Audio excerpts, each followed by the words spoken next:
Okay. Hi everybody, my name is Justin. I'm on the Workers Committee of the East Van Workers Assembly, and today we're going to be talking about our upcoming action for the Workers' Day of Mourning.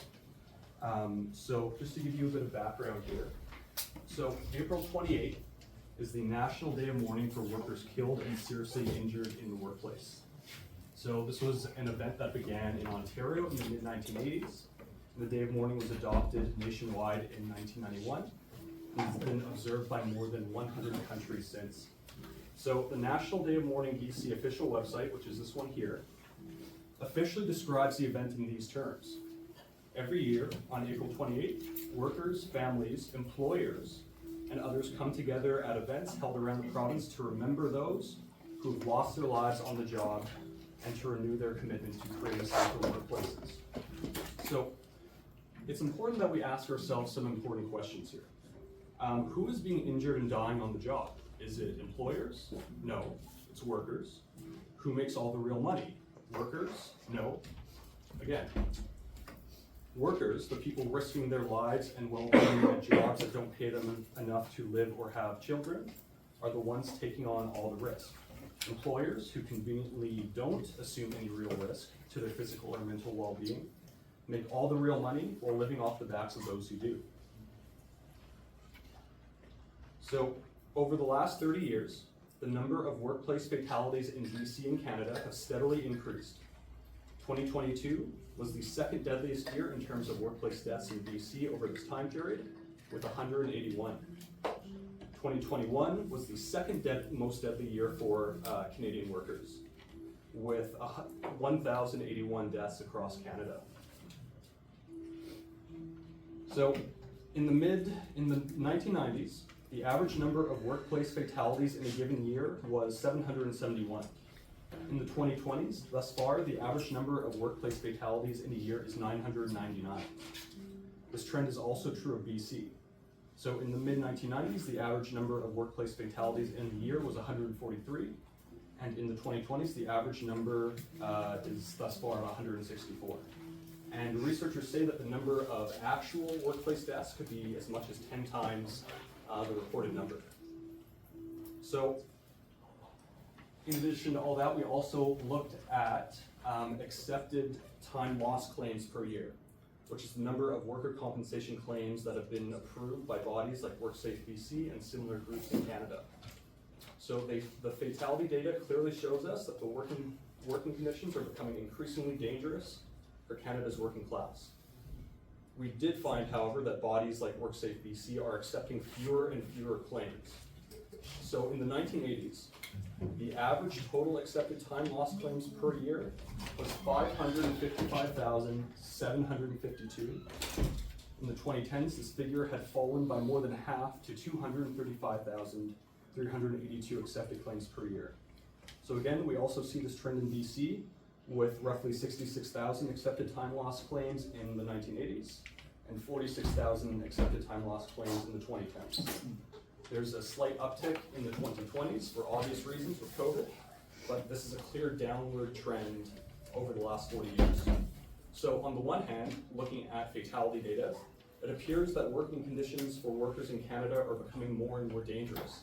But on the other hand, bodies like WorkSafe BC are accepting fewer and fewer injury claims.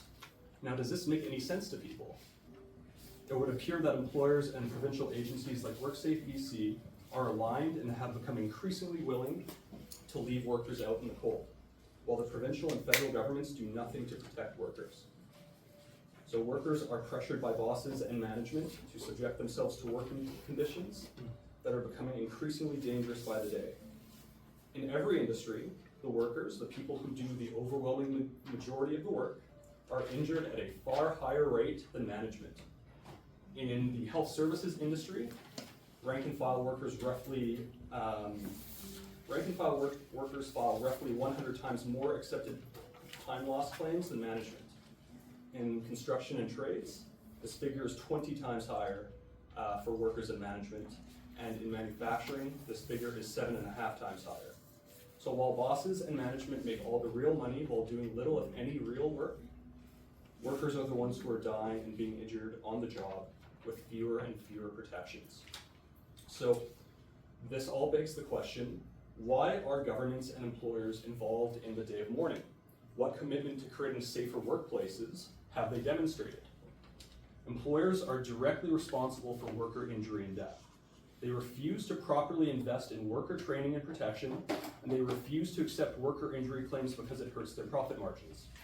This is the same reason companies like Amazon engage in union busting.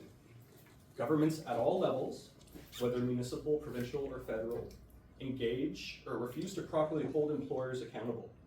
In fact, our political system is organized in such a way that political parties cannot and will not hold them accountable even if they do want to do so. The government and employers pay empty lip service to workers through symbolic action. The Day of Mourning BC website allows people to order decals and posters and to submit notes to honor fallen family members. Now, how does this change the material reality for workers? Workers will continue to be exposed to hazardous working conditions, while the government and employers collude to exploit them. It is past time that workers reclaim the state to not only honor and remember those who have needlessly lost their lives, but to fight and agitate for safe working conditions that are free from exploitation.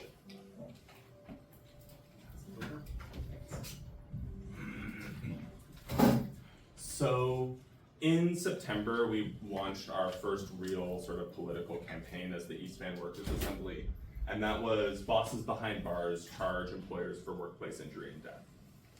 The main sort of political thrust of the campaign was that actually the struggle against workplace injury and death is a class struggle, that bosses create the dangerous conditions, undermine the safety of workers through their attempts to maximize profit at our expense. Through the campaign, we've tried to pull together some of the sharpest demands that were sort of already being expressed by the labor movement, and take these demands and escalate them into a real confrontation with the bosses, a real confrontation with the government. What are you actually doing about this issue? So one of our main objectives with the campaign has been to actually hold a mobilization for the Day of Mourning, a mobilization that is independent of the government and of employers, and that is led by the working class. So independent of the provincial government and the Business Council of BC, who co-sponsor the normal business as usual Day of Mourning event. And again, sharpening some of the strongest and sharpest demands that were already existing in the labor movement. So for instance, the demand to strengthen and enforce the Westray Law. The Westray Law, for those of you who don't know, is a law that allows the government to charge employers for criminal negligence in cases of worker death. And it's a law that's been applied like 11 times in 20 years since it's been implemented. Over the past 6 months, we've been tirelessly educating, organizing, and preparing to mobilize for the campaign Bosses Behind Bars. Within the Assembly, we've had presentations and discussions around how the issue of workplace injury and death is manifests in different economic sectors. So we've heard from workers in construction, we've heard from workers in warehousing and transportation and logistics, and we've heard from public sector workers in particular about how the struggle for better working conditions and safer workplaces is actually an issue that crosses the lines of the working class, right? So it doesn't apply to just one group of workers in particular. Regardless of our job, the boss has an interest of squeezing us, pushing us to work harder, placing us in dangerous conditions, making us work harder and faster in order to increase their profits. And so that's actually the fundamental struggle that we're getting at. One of the other things that we've done through the campaign, which has been really important, is strengthening our relationships with unions and with the rest of the existing workers' movement. So we've heard from activists from unions at our assemblies presenting on how the issue of workplace injury and death really manifests in the particular sector of that union. We've spoken and presented at union meetings. We've spoken with workers on the picket lines about their conditions and about how this is an issue for them in their day-to-day lives. What we're describing here is what we call like an intervention in the union movement. So understanding that what we want to be doing is we want to not pull militants away from the union movement. We want to take working class militants, send them back into the unions, and promote a class struggle and combative perspective towards unionism. And so through bringing unions together around the Day of Mourning, which is a very important, should be a very important day for the working class, what we've wanted to do is not just make like a paper coalition. Anyone can have a paper coalition of unions who put their names on a piece of paper and it doesn't mean anything, right?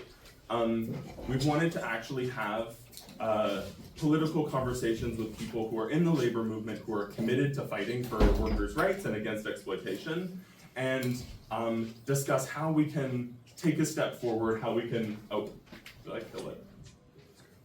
Sorry. I think it's just time to. How we can take a step forward, move past the normal business as usual state sanctioned event, actually escalate the class struggle. And I think it's been the day-to-day work of us in the room, of members of the East Van Workers Assembly that's actually made this possible, right? It's our work going to picket lines, building these relationships, agitating with our coworkers that allows us to fundamentally promote a different perspective towards struggle, towards fighting. So as we approach the Day of Mourning, our call has been, let's get ready to mobilize. So we need everyone in this room to get involved and help us make this action on the Day of Mourning kick ass. So what does this look like? I mean, it can look like a bunch of things, but some of them are inviting our coworkers to the event, putting up posters and handing out flyers, promoting the events in our unions and our locals, and getting our local unions to sign on to the event and actually move our membership out to the day of action. This is really, it's a fight not just for one worker, not just for one union, but for the whole of the working class and the workers' movement. That's it. Thanks, guys.